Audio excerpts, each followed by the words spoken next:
Sup folks, so it turns out the police don't exactly approve of kidnapping people and force them to play horror games with you. My lawyer hasn't responded to any of the texts since she took the money, but I'm sure it'll be fine. Because of this, they've had to delay the court case a few times, but the police say it'll happen within the next 15 years. I'll be under house arrest until that point. Well, since I can't go out and interact with other people, I think it's time to turn to other options. Ah! Well, I guess I really don't have any other choice, do I? It's either that or try to load up a Call of Duty weed lobby.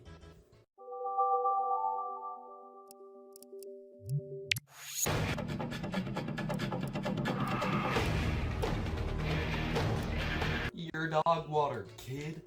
Get good. I think I've had enough of that game for a lifetime.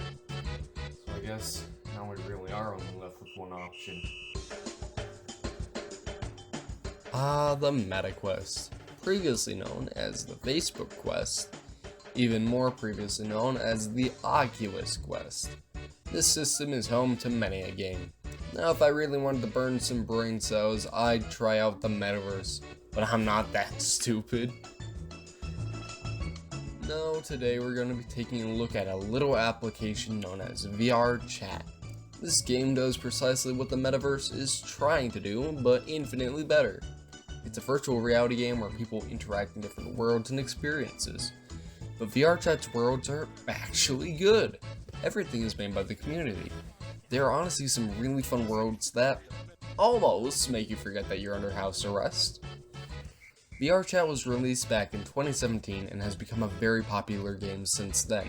With more VR headsets out in the wild, it's obvious why. If you've just gotten a VR headset, a free app with hundreds of worlds sounds like something well worth your time and storage space. Heck, I'd say this game has more value than some of the higher end games. VRChat does well for a similar reason why Roblox and even Minecraft do well. You have a lot of freedom. Freedom of where you go, what you do, what you can make, what you say, even what you look like. Speaking of which, VRChat has a very good avatar system. You take any model you have on a computer, rig it up, and then boom, you're playing as Shaggy. If you don't have a computer yourself, do not fear, because VRChat also has plenty of avatar dedicated worlds. These worlds can hold basically any avatar you can think of. Search for it and you can probably find it. The only issue you might run into is incompatibility with the Oculus Quest. But many people are making avatars that work on both Quest and PC. Now you might want to be careful with what avatars you turn on.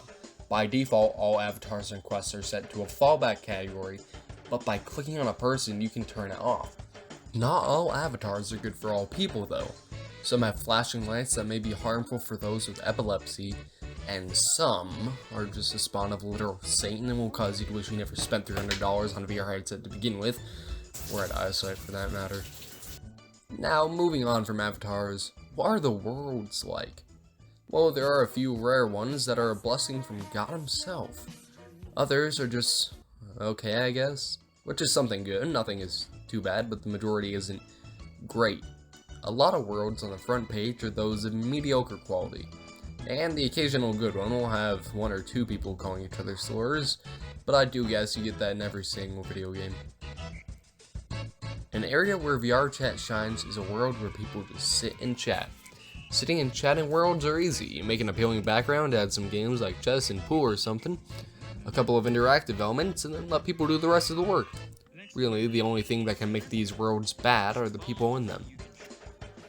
Now, yet again, we will be diving into the subject of horror worlds. Sadly, there will be no kidnapping this time, as everyone at the party last time have all filed restraining orders, and I don't argue with the police. How did you file a restraining order if you've not gone to court yet?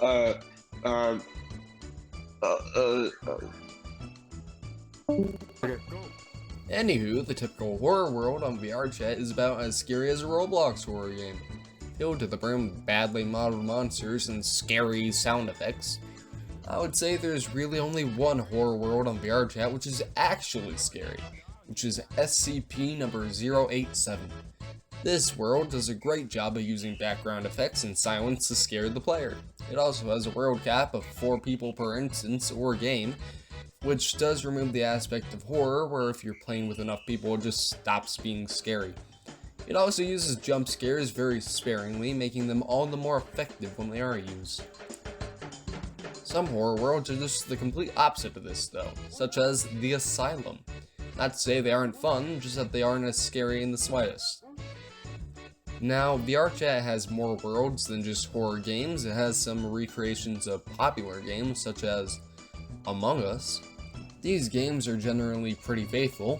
As with the chatting worlds, these are cared by the people who are in them, but not to the same degree, as the worlds are still fun on their own. Another subcategory of the games world is the party games world. These are games that are filled with games you could be playing face to face with people, but instead you're under house arrest. These are classic games such as Uno, Truth or Dare, Would You Rather, and stuff like that. Hold up, just because I'm on house arrest doesn't mean that other people can't come over. I'll just find some games, some people to play them with. It'll be an epic party! And due to the severity of all listed crimes, the court date will be pushed up to 4 months from now.